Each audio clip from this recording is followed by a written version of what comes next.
여러분 안녕하십니까? 제6회 황룡사 쌍등배 세계 여자바둑 단체전 본선 5국입니다. 김영삼 구단의 해설로 함께하겠습니다. 안녕하세요. 네, 안녕하세요. 네, 오늘 김채영 2단이 자신의 연승 기록 경신에 도전을 합니다. 이 김채영 2단의 이 컨디션이 굉장히 좋아 보여서 기대해 볼 만한 것 같은데요. 네, 어제까지 이제 4번의 바둑을 뒀는데 네. 1국부터 3국까지는 완벽했고요. 완승이었고요. 네. 4국 때는 초반에 잠시 위험한 적이 있었는데 그 이후로는 역시 순탄하게 이겼거든요. 네. 지금 워낙 컨디션이 좋기 때문에 더 이상의 연승도 기대해 볼 수 있으리라고 생각합니다. 네, 오늘은 일본 기사를 상대합니다. 먼저 대회 정보부터 확인해 보시죠. 제6회 황룡사 쌍등배 세계 여자바둑 단체전 대회 방식이 1, 2차전으로 나누어서 진행이 되겠습니다. 2차전은 6월 달부터 시작이 되는데요. 1차전 지금 굉장히 기분 좋게 출발을 했습니다. 14일까지 진행이 되겠는데 14일까지 김채영 2단의 연승이 이어질 수 있을지 관심이 집중이 되고 있습니다.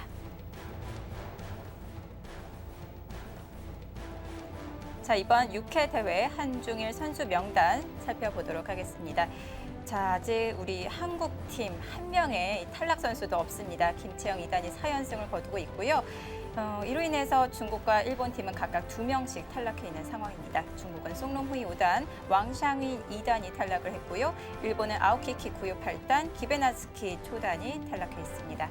각각 3명씩 생존해 있는 상태, 오늘은 일본 선수에게 연승 도전합니다.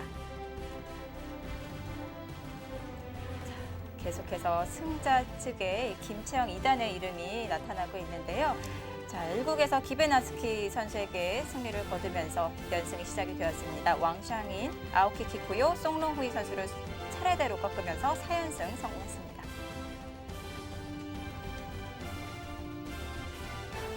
자, 우리 한국 선수들 황룡사 쌍등배 역대 성적 살펴보도록 하겠습니다. 역시 든든한데요. 최정 6단, 가장 많은 출전 횟수를 기록하고 있고요. 4회 6승 2패를 기록하고 있습니다. 특히 3회, 5회 대회에서는 3연승을 기록을 했고요. 자, 이 외에 김혜민 7단이 2회 출전해서 5승 2패, 4회 대회 때 5연승을 거둔 바가 있습니다. 그리고 이제 오유진 2단과 박지현 4단은 한 번씩 참가를 했는데 긴장이 돼서인지 승리를 거두지 못하고 각각 네. 1패씩을 기록했고요.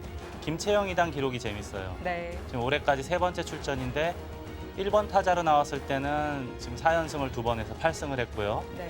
중간 개투 요원으로 나왔을 때는 2번 다 졌습니다. 네. 그래서 현재 총 8승 2패 성적을 기록하고 있습니다. 네, 김채영 2단이 이렇게 연승을 거둬주면서 팀원들이 굉장히 마음이 편해졌을 것 같은데요. 오유진 2단과 박지현 4단도 이번 대회에서 좋은 성적 거두길 바라겠습니다. 자, 그 외에 주요 선수들 우리 같은 대회 방식인 정관장, 황룡사 쌍등배에서 어떤 성적 거두었는지 한번 살펴보도록 하겠습니다. 박지은 9단이 가장 많은 출전 횟수를 기록하고 있습니다. 9회 출전해서 12승 6패, 그리고 이민진 선수가 6회 10승 4패. 정관장의 네. 여인이라는 별명이 있었고요. 네. 그리고 문도원 선수도 대단한 기록을 갖고 있는 게 단일 대회에서 7연승을 했던 적이 있었어요. 네. 그리고 오정아 선수가 전기 5연승을 거둔 바가 있습니다. 자, 이에 맞서는 이 한국팀의 가장 강력한 라이벌팀 중국팀 살펴보도록 하겠습니다. 위징 5단과 왕천싱 5단은 좀 경계해 봐야 될 것 같은데요. 워낙 무시무시한 기록을 가지고 있어요. 위징 5단은 5번을 참가해서 10승 3패, 그리고 그중에는 6연승과 3연승이 한 번씩 있었고요. 네. 왕천싱 5단 기록도 재밌어요. 9승 3패인데 그중에 이제 8승이 2회 대회 때 8연승을 했던 적이 있는데 네. 여자 기수로서는 단일 대회 최다 연승 신기록입니다. 네. 자, 역시 막강한 라이벌답습니다. 자, 그 외에 주요 선수들 또 연승전에서 어떤 성적 거두었을까요? 루이 9단이 4회 출전해서 5승 3패. 글쎄요, 이름값에는 어울리지 않는 성적인 것 같은데요. 자, 그리고 탈락한 송롱후이 5단은 8회 출전을 해서 15승 7패. 괜찮은 성적입니다. 한중일 통틀어서 제일 많이 이겼네요. 네. 15승이면은요. 연승전에서 강한 면모를 보이고 있는 송롱후이 5단, 어제 김채영 2단에게 패하면서 탈락했습니다. 일본 팀입니다. 자, 일본 팀은 뭔가 좀 기록들이 허전한데요. 좀 분발할 필요가 있어 보입니다. 네, 전체적으로 보면은 성적들이 아주 부진합니다. 뭐 반타작한 기사도 거의 없고요. 네. 예전에 이제 정관장배와 황룡사 쌍등배에서 가장 그래도 많이 이겼던 기사는 그제 대국을 했었던 아오키 키쿠요 8단 네. 6번을 출전을 해서 4승 6패를 했는데 이 기록이 그나마 가장 좋아 보입니다. 네. 자, 하지만 후지사와 리나 3단 계속해서 발전하고 있는 기사이기 때문에 이 기사를 주목해 보면 좋을 것 같고요. 이 기사가 이 일본 팀의 성적을 계속해서 바꿔주지 않을까 이런 기대를 해보고 있습니다. 자, 오늘은 김채영 2단과 일본의 시에민 6단의 대결입니다. 자, 저희가 이 일본 팀이랑 대국을 하면 약간 이 방심하는 경향이 있는데요. 하지만 이 시에민 6단은 절대 방심하면 안 될 것 같습니다. 네, 시에이민 6단은 대만 출신 일본 기원에서 이제 활동을 하고 있는 기사인데 네. 지난 10년 이상 일본 여자 바둑계를 주름 잡았던 기사예요. 무려 타이틀 획득 수가 23번입니다. 일본 여자 바둑 역사상 이렇게 많은 우승 기록을 갖고 있는 기사는 아무도 없었거든요. 네. 역사상 랭킹 1위 시에이민이라고 봐야 됩니다. 자, 일본의 여류 최강자 시에민 6단. 오늘 김채영 2단이 잘 상대를 할 수 있을까요? 김채영 2단과 일본의 시에민 6단의 대결 지금부터 시작합니다.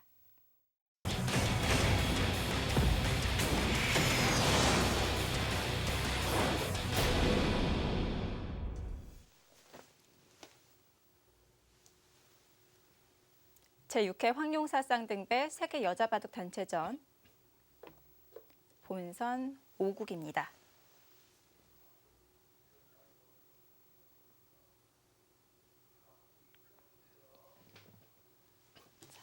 오늘 본선 5국 시에민 6단의 흑번이고요.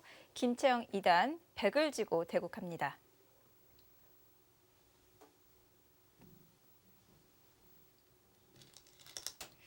일본의 시에민 6단은 올해부터 또 한국 여자 바둑 리그에 참가를 하게 되는데요. 또 이렇게 참가하게 되면서 한국 팬들에게 더 친숙해진 것 같습니다. 얼마 전에 한번 등판을 했죠. 그래서 1승을 거두었고요. 일본 기사들의 특징이 하나 있는 게 일본 기원은 1년 스케줄이 한꺼번에 정해져 있어요. 그래서 네. 그 스케줄을 벗어날 수가 없습니다. 한국 여자 바둑 리그가 있더라도 일본 국내 기전이 있으면 일본 국내 기전을 먼저 우선시해야 되거든요. 네. 그래서 아직까지는 한 번밖에 나오지 못했습니다. 이제 그만큼 대국수가 많은 거예요. 네. 스케줄이 워낙 많기 때문에 네. 한국 여자 바둑 리그에는 한 번밖에 참가를 하지 못했습니다. 시에민 6단이 정말 어마어마한 기록들을 다 가지고 있는 기사거든요. 이 타이틀 획득수가 총 23회. 네. 여자 기상 사상 최다 기록이고요. 독보적인 기록을 갖고 네. 있죠. 예. 그리고 칭호가 이 일본 바둑은 이 그 기전 우승을 차지하면은 그렇게 그 대회명으로 불러주잖아요. 네, 예를 들자면 기성전을 5년 연속 우승을 하면은 명예기성 호칭이 주어집니다. 네. 여자 기사로는 최초로 명예 본인방 칭호를 획득을 했어요. 그럼 지금은 이제 아직까지는 젊기 때문에 명예 본인방이라는 칭호가 붙지 않지만 60세가 넘어가면 그때부터는 타이틀이 없어도 명예 본인방이 붙습니다. 앞에. 지금 시에민 6단이 여류 본인방, 명인, 기성 다 가지고 있거든요. 그리고 저희 이제 남자 기사들 같은 경우는 이제 일본에서는 대상관이라는 표현을 하는데 네. 이제 영어로는 이제 트리플 크라운이라고 하는데요. 네. 트리플 크라운을 했던 기사가 남자 기사로서도 제가 알고 있기로 거의 없었어요. 제가 기억나는 기사는 조치훈 구단과 그리고 지금 이제 이야마 유타 구단 정도가 아닌가 싶거든요. 네. 근데 시에이민 6단은 그 트리플 크라운을 한 차례도 아니고 두 차례 이상을 했던 여자 기사로서는 정말 발군의 실력을 갖고 있는 네. 기사입니다. 이 선수가 2006년 이 여류 최강전에서 첫 타이틀을 획득했는데요. 이때 나이가 17세 1개월. 네. 이 우승으로 인해서 여류 기사 최연소 우승 기록을 가지게 되었습니다. 이제 나중에 아마 후지사 리나가 기록을 깼을 거예요. 그때까지 오랫동안 기록을 갖고 있었고 네. 제가 알고 있기로 이미 뭐 방송 중에 돈 얘기하기가 좀, 좀 그렇지만 수득 상금이 이미 50억 원 정도를 돌파했다는 거예요. 아, 남자 기사들도 그렇게 많이 획득한 기사가 드물거든요. 네. 그러니까 거의 모든 여자 타이틀전을 독식을 했다라고 보면 됩니다. 지난 10여 년간. 그렇습니다. 네. 뭐 기록들이 사상 최연소 여류 본인방, 사상 최연소 여류 명인 기록들을 다 가지고 있었고요. 그리고 올해 또 여류 명인전 우승을 차지하면서 9연패 달성했습니다. 적수가 없었어요, 그동안. 이제 최근에 나타난 뭐 적수 라이벌이라고 한다면 네. 호지사와 리나 정도라고 봐야 돼요. 네. 이제 아직 어리고 그리고 또 할아버지가 그 유명한 호지사 슈코 구단이고요. 네. 그리고 호지사 리나의 아버지도 현역 프로 기사예요. 3대째 프로 기사 가문이죠. 그리고 일본 기원 역사상 사상 최연소 입단 기록도 갖고 있고요. 네. 그 호지사 리나와 시에민 6단이 한동안은 일본 여자 바둑계를 짊어지고 나갈 겁니다. 네. 지금까지는 CM인 6단에 적수가 없다고 봐야 됐었거든요. 하지만 앞으로는 후지사와 리나 선수를 좀 주목해 봐야 될 것 같습니다. 항상 타이틀전에서 2대 0, 뭐 2대 1 한 판을 내어주던가 좀 여유 있게 항상 타이틀을 방어했었었는데요. 작년 34기 본인방전에서는 후지사와 리나 선수의 타이틀을 다시 가져왔습니다. 1, 2국은 졌는데 네. 3, 4, 5국을 연승을 하면서 재탈환을 했죠. 네. 자, 이렇게 독보적인 성적을 보이면서 기도상 여류상에서 7년 연속 수상을 했습니다. 그럴 수밖에 없어요. 지난 10여 년간은 시에민 6단의 동무대였어요. 여자 네. 바둑계는. 정말 7년 연속 수상한다는 것은 정말 대단한데요. 이창호 구단도 수상을 했을 때 95년부터 99년까지 최우수 기사상 수상을 한 적이 있거든요. 5년 연속 수상을 했었는데 참 이 계속해서 최고의 모습을 보여줬다는 증거거든요. 아주 대단한 기사예요. 네. 저도 이제 일본에서는 별로 그렇게 자주 본 적은 없지만 그 신예대항전 때 몇 번 봤거든요. 승부근성이 상당한 기사입니다. 특히 이제 시에이민 6단이나 저번에 대국을 했던 송롱우이 5단 같은 경우는 네. 근성이 아주 뛰어난 기사들이에요.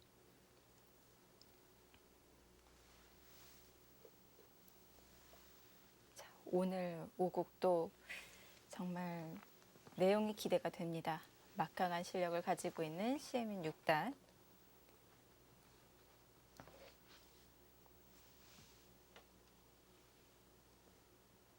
자, 이제 우상귀는 보통 이제 이런 모양이라면 한 칸이나 눈목자로 많이 걸치거든요. 그 두 가지를 놓고 저울질을 하고 있을 겁니다.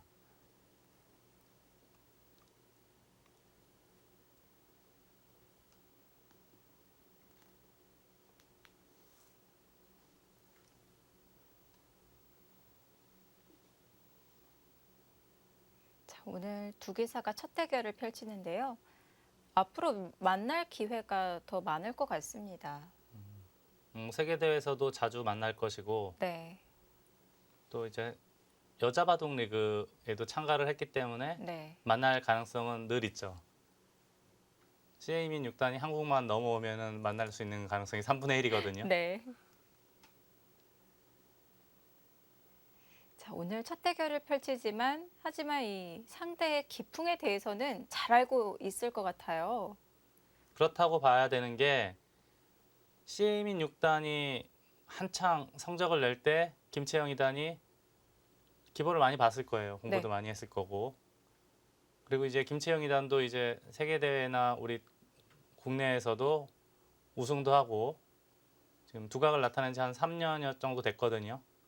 CA민 6단도 당연히 이제 한국 기사들에 대한 정보는 잘 알고 있을 겁니다.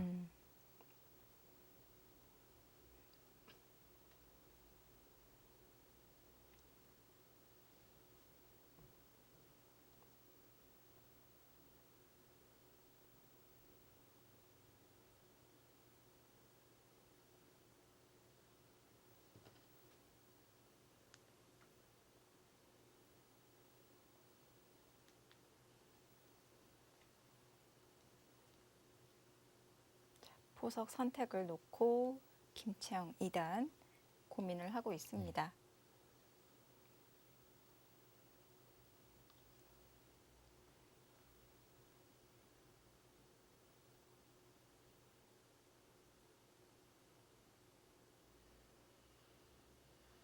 CA민 6단과 우리 한국 여자 기사들 간의 성적을 한번 살펴보니까요. 역시 이 일본 내에서는 정말 독보적인 모습을 보여주지만 세계적으로 봤을 때는 약간 부족한 느낌인데요. 한 명 한 명 한번 살펴보겠습니다. 최정 선수와는 한 번 대국을 펼쳐서 1패를 안았고요. 박지훈 구단에게는 4패를 당했습니다. 2008년부터 13년까지 4차례 만났었는데 4판 모두 패했고요. 자, 이번 또 황룡사에 출전하게 되는 김혜민 선수 1승 3패입니다. 오유진 선수한테는 지금 1승 1패 가장 좋은 성적이라고 볼 수 있을 것 같고요. 자, 박지현 선수에게는 2010년, 2014년 2차례 만난 바가 있었는데요. 모두 패했습니다. 2패를 기록하고 있습니다. 대체적으로 우리 한국 여자 기사들이 CA민 선수에게 좋은 성적을 보여주고 있습니다. 네, 그러네요. 자, 이제 지금 한 칸을 띄었는데 예전에는 이렇게 치받고 미는 정석을 많이 뒀잖아요. 근데 요즘에는 젖혀서 두는 기사도 많습니다. 이쪽을 끊고 늘면 호구 치고 단수 치고 이을 때 이런 식으로 정석이 진행되는 경우가 많고요. 아마 네. 이렇게 진행이 될 거예요. 요즘은 또 이 정석이 유행을 하고 있는 것 같은데 보통 이렇게 정석의 변화가 이루어지게 되면은 이 구정석들의 이 평가가 다시 바뀌는 경우가 많거든요. 네. 이제 가장 대표적인 옛날 정석이 몇 개 있는데 요즘에 안 둬요. 사라졌어요. 네. 그거는 이제 한쪽이 좀 나쁘다는 평가를 받게 돼서 사라지는 경우가 많거든요. 네. 그렇다면 지금 이 정석은 어떤 건가요? 이 정석은 이제 요즘은 자주 두고 있으니까 한동안은 서로 그야말로 소위 말하는 정석일 거예요. 네. 흑과 백 서로 이제 불만이 없는. 네. 여기까지 진행된 다음엔 아마 다음에 눈목자를 고친다거나 한 여기까지 이렇게 둘 수도 있고요. 아니면 만약에 하변을 둔다면 이곳, 네, 제가 방금 전에 거론한 이 세 수 중에 한 가지 정도 두지 않을까 싶고요. 네. 이 정석이, 이 변화가 최신 버전이라고 할 수 있을 것 같은데요. 아까 전에 보여주셨던 그 구정석은 왜 이 변화로 변화하게 된 건가요? 이거 백이요. 백이요. 네. 이게 이제 치받고 한 칸 띄고 젖히고 있고 밀고 이렇게 이선 느는 거요. 네. 지금 말로 얘기하니까 좀 오래 가는데 이게 이제 축하고 상관이 있어요. 네. 근데 지금 같은 경우는 축이 흙이 유리하기 때문에 백이 치받고 난 다음에 빠지는 정석을 선택을 할 수가 없거든요. 그래서 아마 이렇게 한 칸 띄고 붙이고 나서 한 칸 띄고 젖혀서 이 정석을 선택한 거로 보이고요. 네. 이 정석 선택은 이제 흙은 외세를 갖게 되고 백은 실리 위주의 반면 운영이 되거든요. 네. 근데 김채영 2단 같은 경우는 제가 봤을 때는 실리 위주예요. 실리 위주의 바둑을 구사하면서 균형을 맞추어가고 그리고 이제 중반 이후에 승부를 보는 타입이에요. 그래서 제가 몇 번 말씀드렸지만 초반만 잘 견디면 잘 두는 바둑이에요, 확실히. 네. 근데 종종 이제 초반에 약간 미흡한 점을 보일 때도 있거든요. 아무튼 이제 초반만 잘 견뎌내면은 좋은 결과를 기대해도 될 것입니다. 아, 거길 쳐요? 요즘은 보통의 기사들은 전부 느는데 네. 잡으면 바로 맞겠다는 뜻이고요. 막는 수로는 이제 그냥 느는 실전도 많이 봤거든요. 중앙을 더 확실하게 봉쇄를 하겠다라는 뜻으로 보입니다.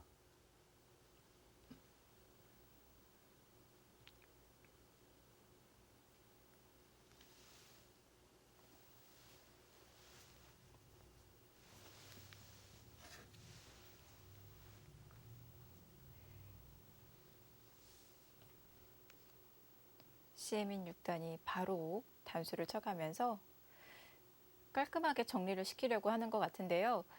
원래 CM인 6단이 두터움을 좋아하나요? 균형을 잘 맞추는 바둑으로 알고 있었거든요. 음,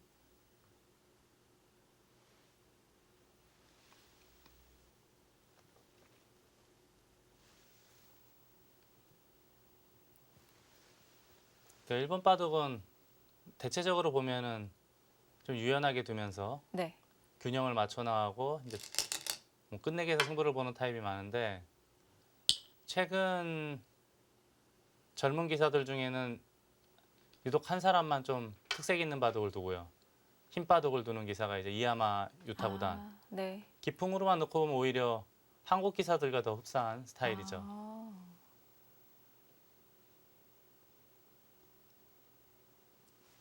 자, 우상귀는 이제 여기까지가 되면은 이제 손을 뺍니다. 보통이라면은. 네. 제가 아까 이제 말씀드린 게 여기 우하기를 둔다면 눈목자 조금 더 간다면 여기까지 갈 수는 있거든요. 근데 저라면은 여기를 선택하고 싶어요. 우변 이제 네. 눈목자로 두면은 왜냐하면 나중에 이제 흑돌이 여기 왔을 때 집이 꽤 생기지 않습니까? 음, 그래서 저는 이제 만약 둔다면 여기를 두고 싶은데 네. 김채영 2단의 선택 어딜지. 지금 상변은 아예 안 건드려 주는 건가요? 보통은 그냥 손을 빼요. 여기서 어차피 흙이 이런 데 두더라도 또 손 빼면 되거든요. 아, 살아 있군요. 그래서 일반적인 진행은 손을 빼는 것을 많이 봤습니다. 음, 뭐 이게 정답인지 아닌지 모르겠지만 네. 오히려 상변 쪽이 젖혀가는 것들이 오히려 악수가 될 수가 있는 건가요? 아, 이렇게요. 네. 악수가 될 가능성도 있죠. 계속 이렇게 늘어놓으면 네.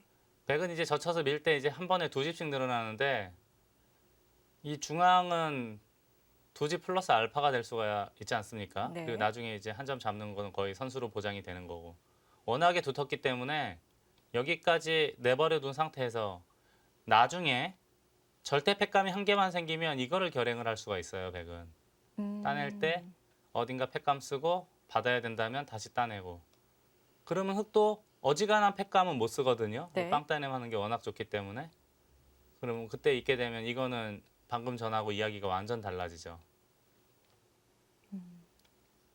그래서 네. 여기까지만 진행을 시켜놓고 손을 뺍니다. 네. 빼고 다른 곳을 두다가 결정적인 기회가 오면은 백도 이제 단수 쳐가지고 패를 할 수가 있고요. 흙도 이제 어느 시점이 되면은 하나 받아놔야 돼요. 하나 받아놓고 나중에 이제 끊어 잡는 것 정도는 선수로 활용할 수 있거든요. 이렇게까지.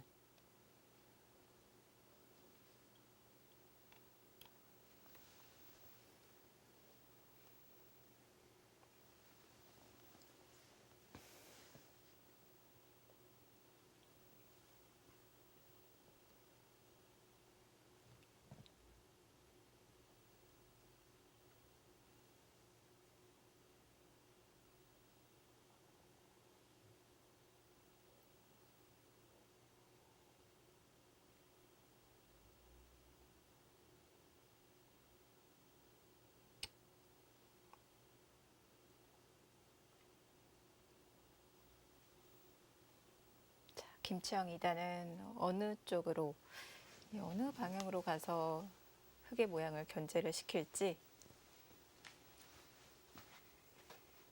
자,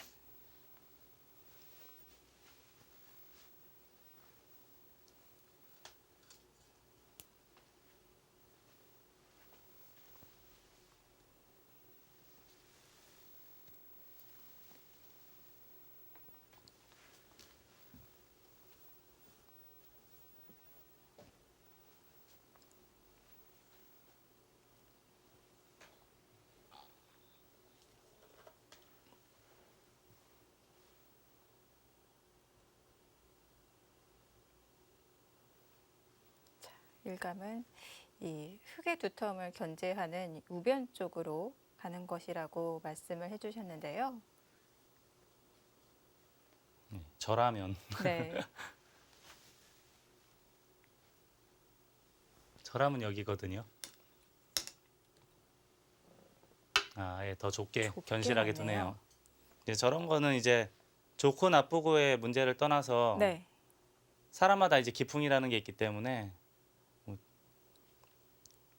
기풍이나 취향에 따라서 많이 달라져요. 항상 저런 모양은 저렇게 넓을 때는 도대체 어느 간격으로 벌려가야 될지 좀 헷갈리는데요. 누구에게나 다 숙제죠. 네. 저런 부분은 정말 이 감으로 좀 의존을 해야 될 것 같아요. 저희는 뭐 알파고하고는 다르기 때문에 네. 감이나 이제 오랜 경험에서 우러나오는. 근데 이제 보통 기사들은 눈목자고 침보다는 아까 제가 이야기한 곳까지 많이 두거든요. 네. 근데 김치영이다는 견실하게 네. 우선은 참아둔 거예요.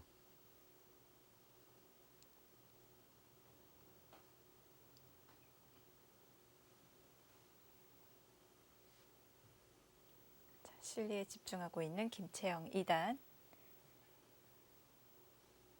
초반 보석 안정적으로 짜가고 있습니다. 김채영 2단 대 CM인 6단의 본선 5국. 오늘 김채영 2단이 연승 5연승에 도전을 합니다. 계속 지켜봐 주시죠.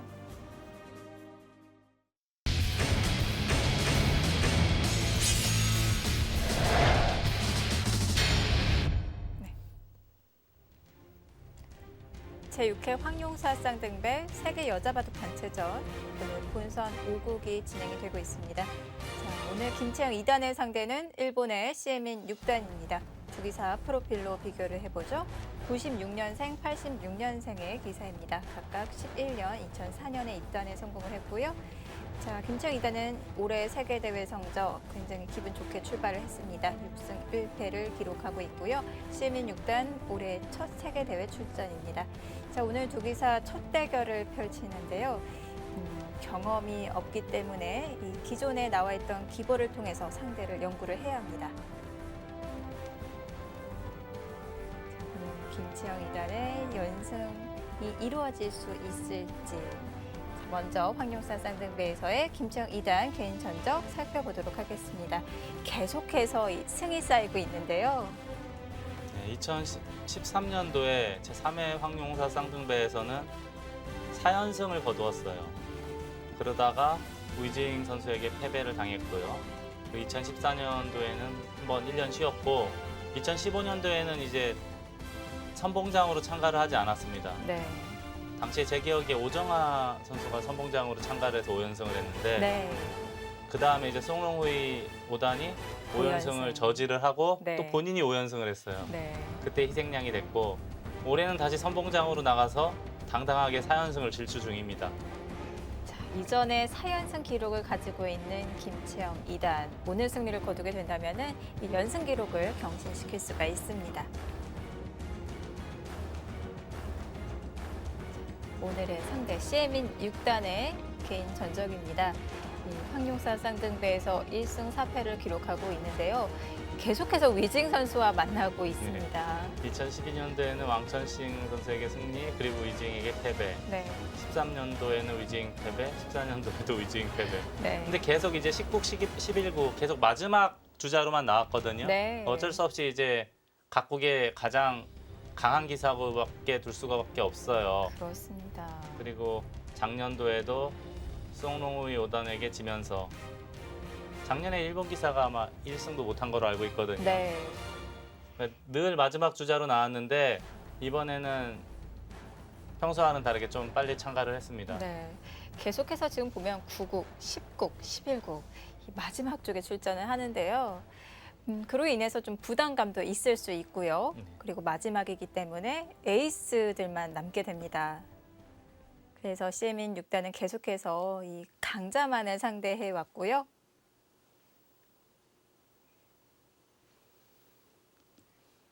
자, 이번 6회 대회에서는 일찍 등판을 했습니다.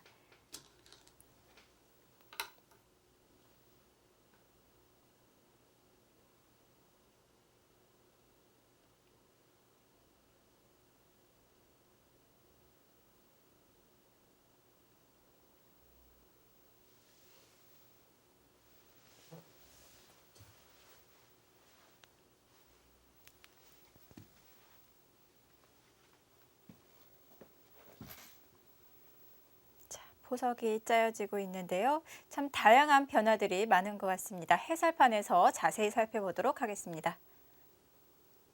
네. 네, 첫 수부터 독특하게 이 상대 오른쪽으로 두었고요.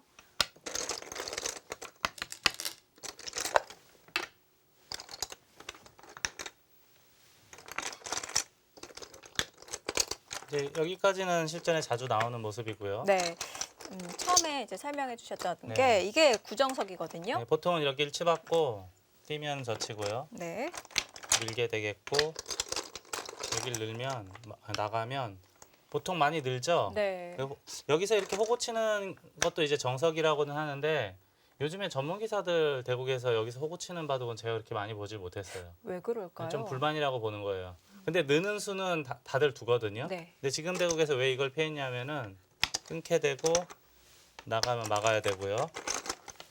이제 입구 짜면 보통 이쪽을 단수를 치거든요. 네, 입고 막아야 되는데 늘면 이어야 되고 이것도 이제 기본 정석이에요. 네. 이거면 뛰게 되고 이것 하면 또 붙여 이어야 되고요. 근데 지금 이렇게 단수를 놓으면 이게 쭉 나가면 어떻게 됩니까? 축이에요. 다 여기에- 잡히게 되죠. 네. 이게 없으면은 축이 아닙니다. 이거는 괜찮아요, 백이. 그렇네요. 여기에 걸리게 되네요. 근데 지금 같은 경우 이 교환을 했기 때문에 네. 축이 되죠. 그래서 백이 여기 늘 수가 없어요. 늘 수가 없기 때문에 이제 늘 수가 없으면 원래 이제 보통의 이제 애기가 여러분들이 많이 두는 정석 중에 하나가 늘 수가 없으면 이렇게 호구를 치는 거거든요. 네. 근데 제가 아까도 말씀드렸듯이 프로 기사들 대국에서 여기 호구 치는 바둑은 제가 본 지 꽤 오래됐어요. 별로 재미없게 보는 거예요, 이 형태를. 네. 그래서 늘지 못할 바에는 아예 이 정석을 예. 선택을 하지 않는군요. 늘지 못할 바에는 아예 치받질 않고 붙이고요. 네. 여기서도 이제 이쪽을 치받으면 방금 전처럼 환원이 되는데 네. 그게 싫기 때문에 젖히는 거예요. 끊었고요.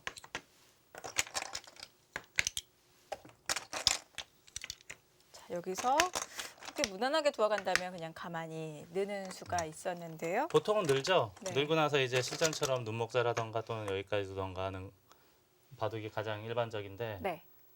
지금은 단수를 치고 나갔고 이거 예전에도 이렇게 뒀던 적이 있었는데 네.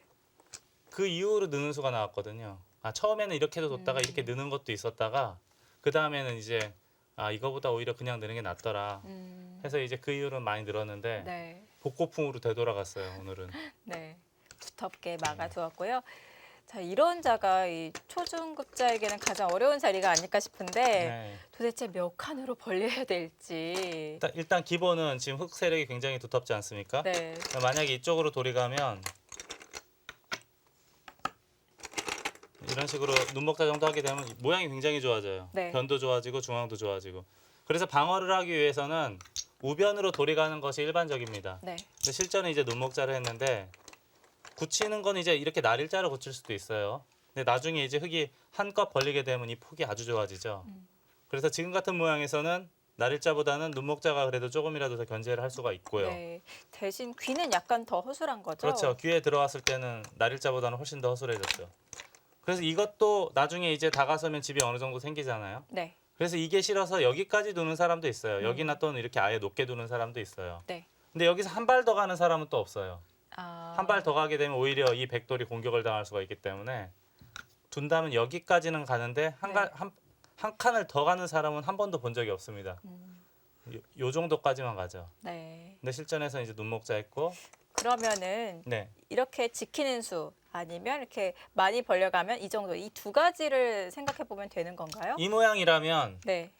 A 아니면 B라고 생각이 됩니다. 아, 그렇군요. 왜냐하면 초중급자에게는 지금 계속 A, B, C, D 다 있을 것 같아요. 예. 이까지. 뭐 저도 뭐 사람인 이상 정답은 알 수가 없지만 여태까지 저희들의 경험이나 기보를 봤을 때는 눈목자나 여기까지 두는 게 가장 많이 나왔어요. 아, 요 두 가지 정도 익혀두면 되겠습니다. 네. 이런 모양이라면. 먼저 실리를 차지하면서 상대 모양을 폭을 줄일 것인지 아예 견제를 할 것인지 네, 그렇죠. 예. 이 정도로 선택을 하면 될 것 같고요. 그다음에 이었고 네. 걸린 장. 아, 바로 끊었어요. 오, 택감은 없을 텐데요. 없을 텐데 그럼 그냥 있겠다는 건가요? 네, 있겠다는 뜻으로 보여요. 이워서 충분히 지금 싸움이 가능하다고 보나요? 이렇게. 바로 늘겠다는 뜻으로 보이거든요. 네. 그럼 또 벌려야 되나요? 글쎄요. 지금은 벌리는 것보다 만약 둔다면 입구자 할 거예요. 그래도 네. 이 백도를 약간이라도 더 압박을 해야 되기 때문에 네. 입구자를 하는 게 더 나아 보여요. 네. 아마 이런 식의 진행이 예상되고 다음은 이제 마땅히 둘 곳이 없기 때문에 계속 움직여서 전투가 벌어지지 않을까 싶습니다. 네. 이렇게 해서 여기서부터 이제 판을 시작을 하는군요. 네, 이었습니다. 상변에서 전투가 시작이 될 것 같은데요. 계속 지켜보시죠.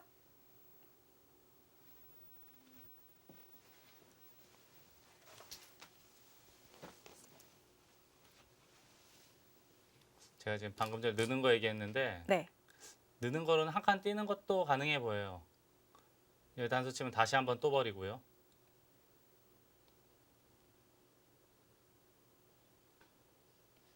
근데 실전은 그냥 늘었고요. 여기를 둔 이상은 이도를 잡힐 수는 없기 때문에 늘 거예요. 그럼 제가 아까 전에 말씀드린 게 이제 입구자 한 이 정도까지는 예상은 되거든요. 여기나 또는 날일자 정도. 저는 한 이만큼 정도로 진행이 되지 않을까 싶어요.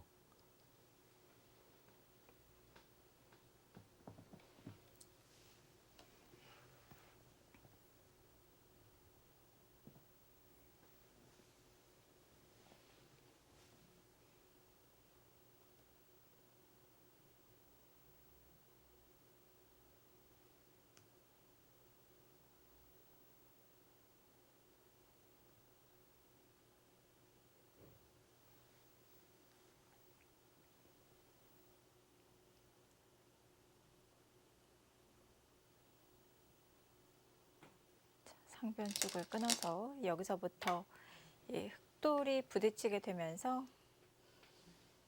이렇게 판을 풀어 나갈 것 같습니다.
김채영 2단.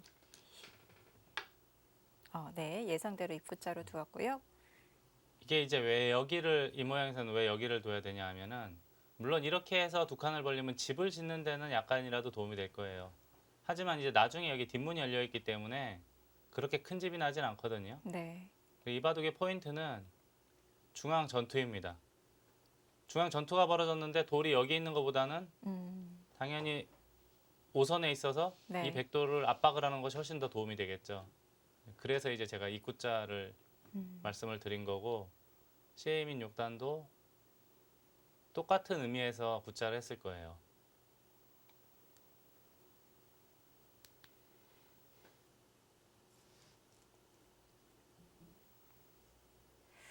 어떤 모양에서는 이렇게 상대에게 흠집만 만들어 놓고 손을 돌릴 수도 있고 또 어떤 형태에서는 계속 움직여 나가야 되고 이 상황마다 다른데요. 네. 지금은 어떨까요? 지금은 근데 손을 빼더라도 둘만한 곳이 별로 없어요. 음, 예를 들자면 이 정도인데 네. 여기가 물론 큰 자리이긴 하거든요. 하지만 이 흑이 3, 3 들어갔을 때 응수하기가 굉장히 까다로워요. 예를 들어서 어디를 막더라도 아주 쉽게 편안하게 살 수가 있거든요. 네. 뭐 이런 식으로 되면 쉽게 살고 나중에 또 끊고 나가는 단점까지 남아 있습니다. 그러니까 이 이야기는 백이 먼저 벌리더라도 그렇게 재미있는 모양이 아니에요. 이 네. 우아기의 형태가. 다른 곳은 눈에 쏙 들어오는 큰 자리가 없거든요. 그래서 제가 제일 먼저 생각난 게 이만큼 둬서 받아주면 중앙을 먼저 두텁게 해서 제공권을 장악하는 것이 어떨까 하는 생각은 들었어요. 음,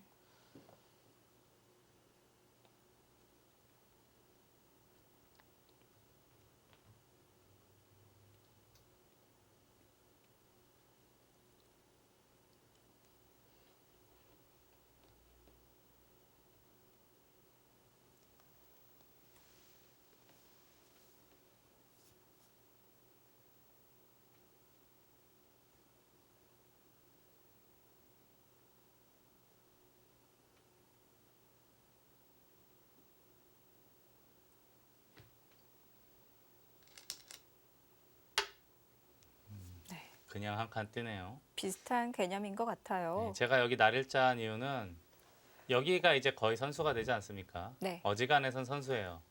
그래서 이제 이쪽보다는 이렇게 있는 게 이 흑돌 압박하거나 또는 이 백돌 한정과의 연결 고리가 더 낫다고 봐서 날일자를 말씀드린 거거든요. 네. 근데 CA민 6단 같은 경우는 굳이 뭐 이쪽에 돌이 갈 이유가 있느냐. 여기를 둬야 나중에 눈목자나 또는 두 칸을 둬서 한 칸이라도 더 진출을 할 수 있거든요. 네. 그러니까 이쪽으로 진출을 할 때는 이렇게 두 곳을 진출을 할 때는 날일자 있는 것보다 한 칸 더 띄어져 있는 게 낫다라고 판단을 한 거예요. 정확한 판단으로 보이고요. 네. 다음에 이제 흑돌이 우변으로 여기나 또는 이런 식으로 돌이 가게 되면 눈목자 정도에서 상변을 견제를 하겠다라는 뜻으로 보입니다. 지금 포인트를 상변에 두고 행마를 한 것 같습니다.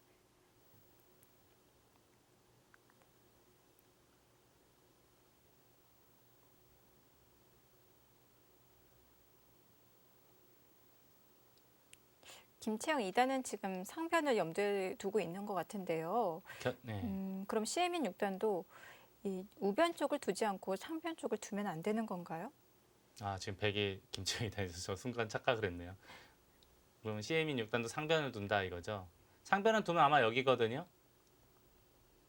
여기는 조금 그렇게 급한 자리로 보이진 않습니다. 네. 지금은 우변이냐 아니면 중앙을 둔다면 한 칸 또는 눈목자 정도? 아, 눈목자. 네. 네. 둔다면 아마 이 정도 같아요. 만약에 중앙을 둔다면 한 네. 칸이나 눈목자 정도. 여기는 조금 작아 보여요. 물론 저 한 칸을 크게 보는 사람도 있겠는데 저는 좀 별로 눈에 안 들어오네요. 저 한 칸은.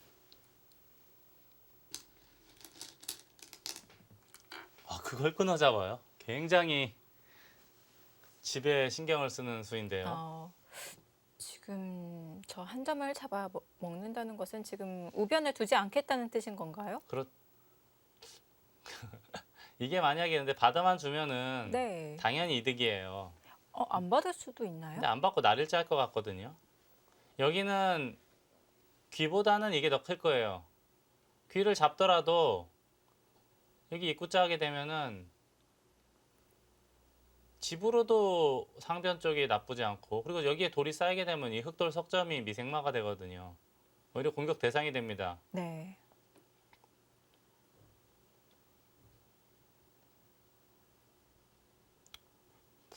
이게 크긴 큰 곳인데 개인적으로는 그렇게 찬성하고 싶지는 않은 곳이거든요.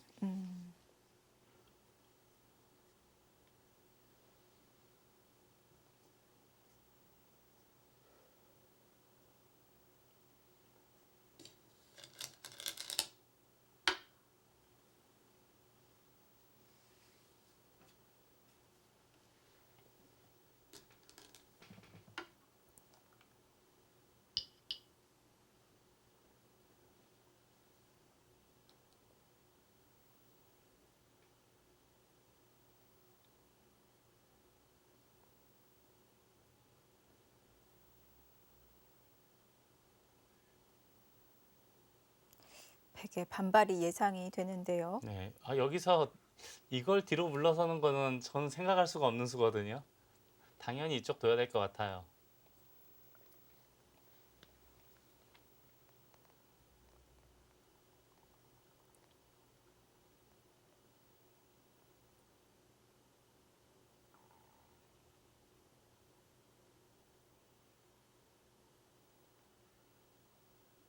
근데 상변만 놓고 보면은 이 간격이 넓어서 백이 침입을 할 수 있는 장면이잖아요.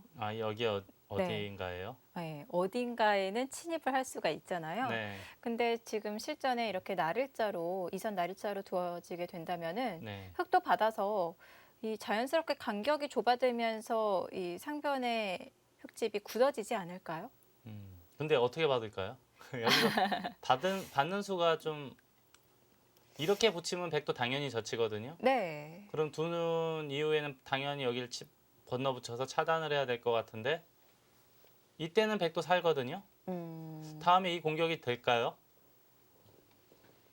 누가 누구를 공격하는지 알 수가 없는 모양이기 때문에 이 정도라면은 백도 충분히 싸울 수 있는 형태로 보입니다. 그렇다면 붙이는 것은 흙의 무리가 되겠네요. 그러면 모양은 안 좋지만 입구자로 둬야 되나요? 이렇게요. 밀면은 이것도 역시 막기가 좀 꺼림직하죠. 끊는 단점이 있어서. 네. 끊기면은 좀 피곤해 보여요. 뛰어야 되는데 이거는 간격이 좀 좁지 않습니까? 그리고 무엇보다 이 호구가 최소한 여기까지는 돌이 나와 있어야 돼요. 이 아. 모양이라면. 근데 이것도 한 칸 덜 나왔기 때문에 불만족스럽고요. 네. 지금 이런 식으로 진행이 돼서는 흙이 자랑스럽게 얘기할 수는 없는 형태로 보입니다.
네.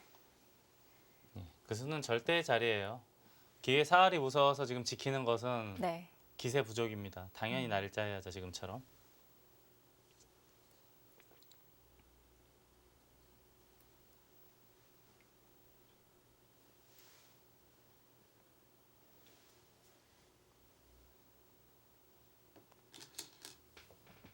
글로 붙여요? 저는 그 수를 생각을 못했는데 모양이 좋지가 않다고 보고 이쪽으로 붙이면은 이제 젖히는 게 있기 때문에 네. 그때 붙이면 이제 백이 한 점을 잡을 수 있거든요. 근데 먼저 붙이면은 어지간해선 잡아야 돼요. 네. 그때 여기를 붙이겠다는 뜻이에요. 이렇게. 근데 집으로는 상당한 손해거든요. 네. 그래서 저는 안쪽으로 붙이는 건 생각을 못했는데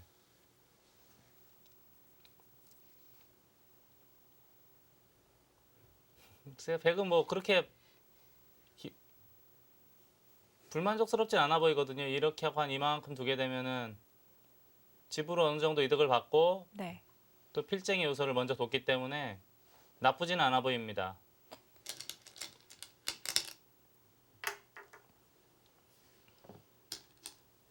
여전히 우상귀는 백이 안 지켜도 되는 건가요? 잡으러 오려면 여기밖에 없거든요. 단수를 치면은 네. 한 점을 따내야 돼요. 그때 이쪽을 젖혀 이으면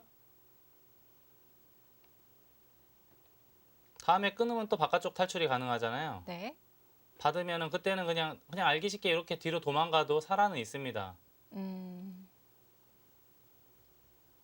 약간 당하는 정도네요. 아예 여기까지 이어버릴까요? 살아 있어요. 네.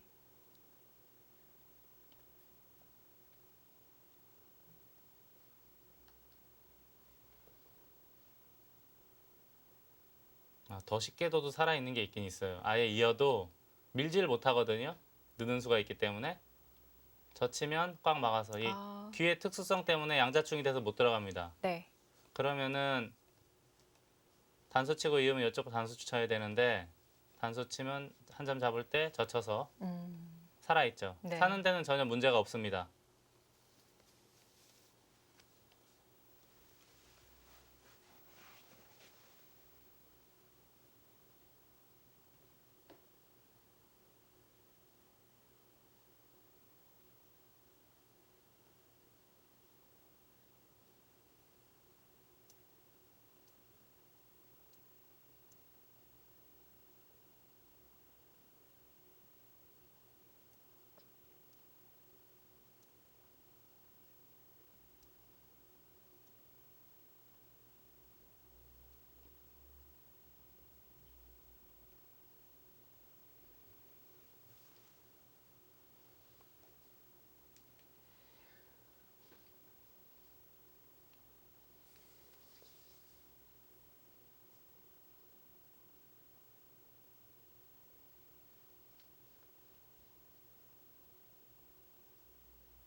거기까지 들어가요. 오.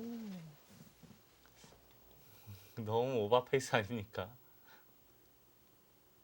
이제 흙이 둘 수 있는 수는 이제 그냥 지키거나 네. 또는 씌울 수도 있어 보이거든요. 씌우고 이 정도. 근데 가장 쉽게 이제 여기만 두더라도 들어간 다음엔 백은 어쩔 수 없이 움직여야 되거든요. 네.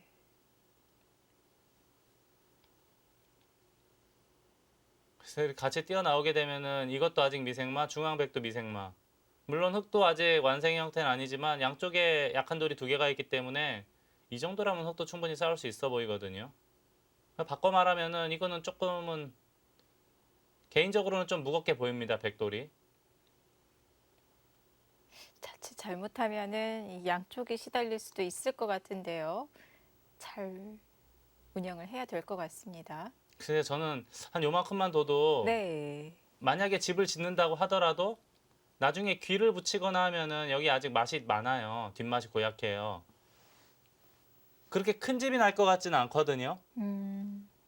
그런 자리를 괜히 굳이 들어가서 먼저 움직여가지고 돌을 무겁게 해야 되는지는 찬성할 수가 없어 보여요. 개인적으로는. 네.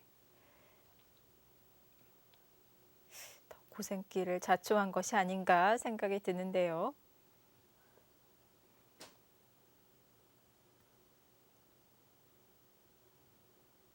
아마 CM인 6단도 깜짝 놀랐을 것 같아요. 일본 바둑에서는 상상할 수 없는 수죠. 네. 바로 들어가는 것은 상상할 수가 없는 수예요. 일본 기사들이라면 제가 볼 때 10이면 9은 전부 여기 둡니다.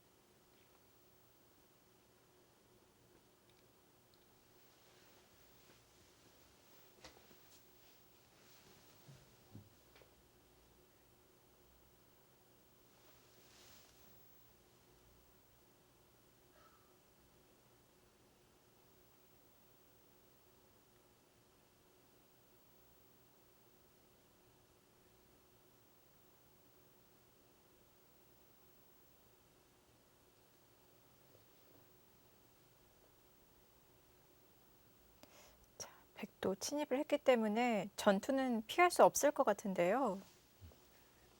만약에 예를 들었으니까 여기나 어딘가를 받았다고 치고 여기서 손을 빼서 이렇게 크게 들어가면 이 길을 둘 이유가 전혀 없지 않습니까? 악수가 네. 되어버렸네요. 그래서 어딘가 자산길 흙이 받으면 백은 당연히 움직여야 돼요. 네. 그 움직였을 때 미생마가 두 개가 되기 때문에 좀 빠르지 않았느냐 하는 것이 이제 저의 생각이거든요. 네.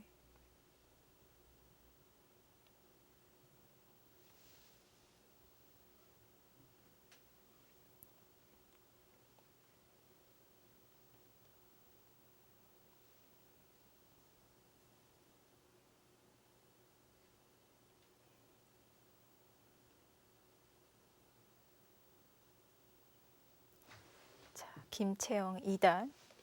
이 좌상 쪽의 흙 모양을 크게 봤을까요? 아주 적극적으로 두어갑니다. 충분히 삭감으로도 가능했었던 장면이었는데요. 자, 침입을 하면서 전투가 벌어질 것 같습니다. 김채영 2단 대 CM인 6단의 대결, 저희는 잠시 후에 돌아옵니다.